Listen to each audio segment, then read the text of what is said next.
This is Optimal Startup Daily, episode 280, Playing to Your Strengths by Sierra Black with GetRichSlowly.org.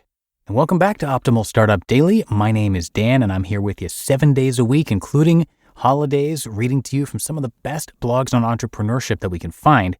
And longtime listeners know how it works here. We find some great blogs, we get in touch with the authors, and of course get their permission to share their content here.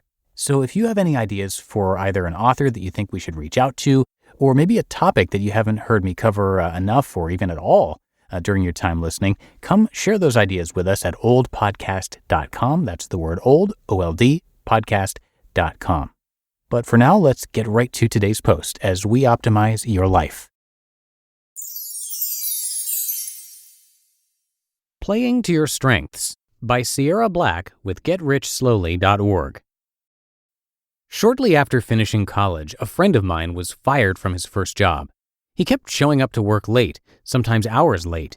He was charming and smart and reasonably good at his work, but his employer just couldn't rely on him to be at his desk on time, so they let him go.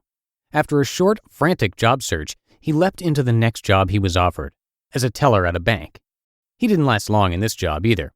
There are few positions where punctuality is more necessary, and he already knew this wasn't his strong suit. He took that bank job knowing he'd just been fired for his lack of punctuality, but he really believed that through a simple act of will, he could turn over a new leaf and become stellar at time management, despite having struggled with it in the past. Instead of playing to his strengths, he exhausted himself trying to live up to his ideals. He felt he should be able to show up at work on time, therefore he would if only he applied enough willpower. It didn't work. He failed over and over to meet his employer's needs. Eventually, my friend grew up and found a job that relied on his strengths and skills, one that didn't require him to be at the office at 9 a.m. every day. He's been happily employed for years now. What my friend needed was to know himself as an employee and to admit that there were things he was always going to be good at and things he was always going to struggle with. Then he needed to find a job that valued his strengths and could accept his weaknesses. That's not to say he didn't also need to start waking up with his alarm clock. Initially, his time management skills weren't up to snuff for any job, but there are jobs like the one he has now where the precise time you arrive at your desk matters a lot less than what you do when you get there. Playing to Your Strengths. I've been thinking about this story a lot this week because I've been reading Marcus Buckingham's Go Put Your Strengths to Work. Buckingham is one of the founders of what he calls the Strengths Movement, an approach to career management designed to get the most out of every employee by teaching them to play to their strengths rather than constantly trying to fix their weaknesses.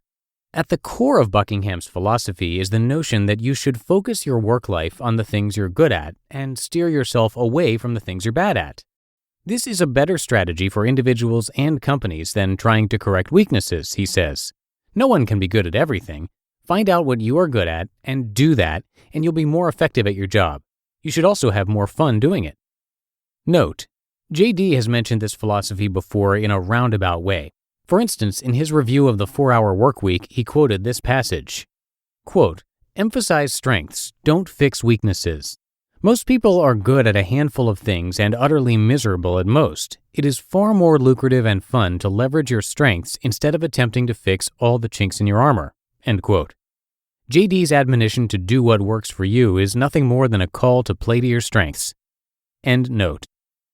My friend's case was extreme. Most of us don't have weaknesses as blatant as an inability to get up with our alarm clock, nor are we so poorly matched with our chosen professions as to take a job with a bank knowing we can't make it to work on time. But we still have weaknesses. Every one of us has some part of our jobs that we loathe doing or don't do well.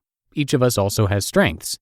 In Buckingham's vision, a strength goes beyond what we're good at.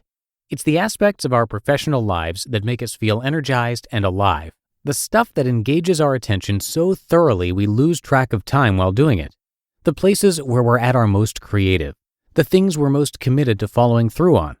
Our strengths put us into a state of flow.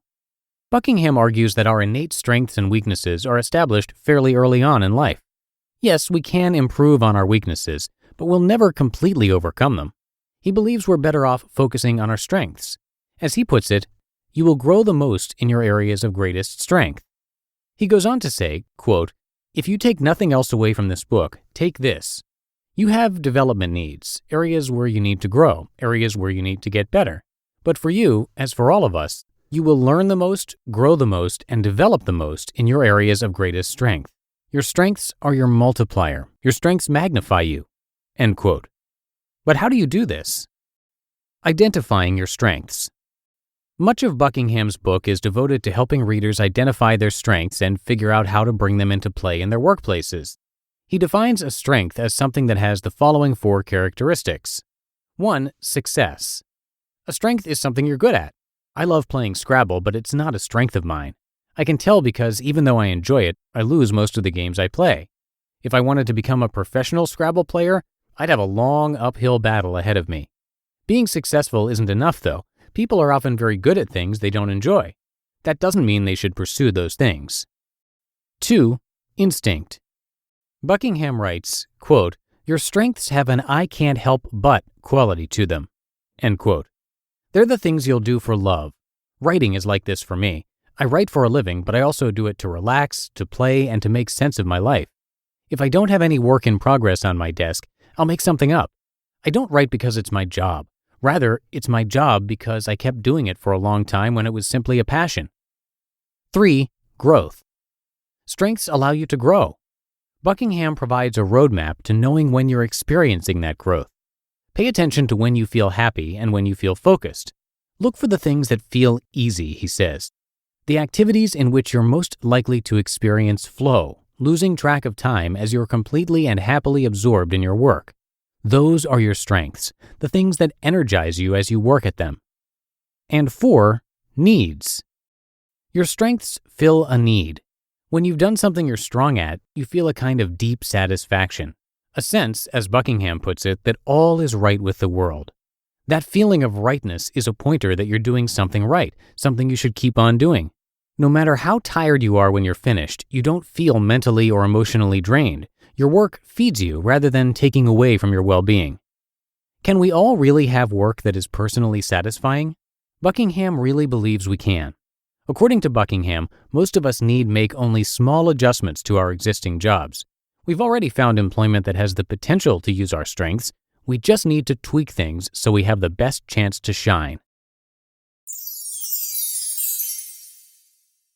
You just listened to the post titled Playing to Your Strengths by Sierra Black with GetRichSlowly.org. Thank you to Sierra, who is a guest writer over at Get Rich Slowly. She has spent most of her life broke, no matter how much or how little she earned. But she started turning that around with some pretty radical life changes like moving, shifting careers, and committing to buying nothing new.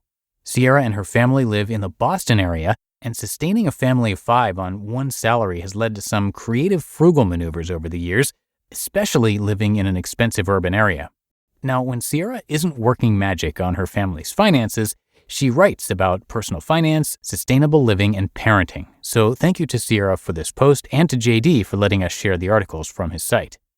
And I think that's going to do it for today here on the podcast. I thank you so much for being a subscriber. Have yourself a great day, and I'm going to see you back here tomorrow, where your optimal life awaits.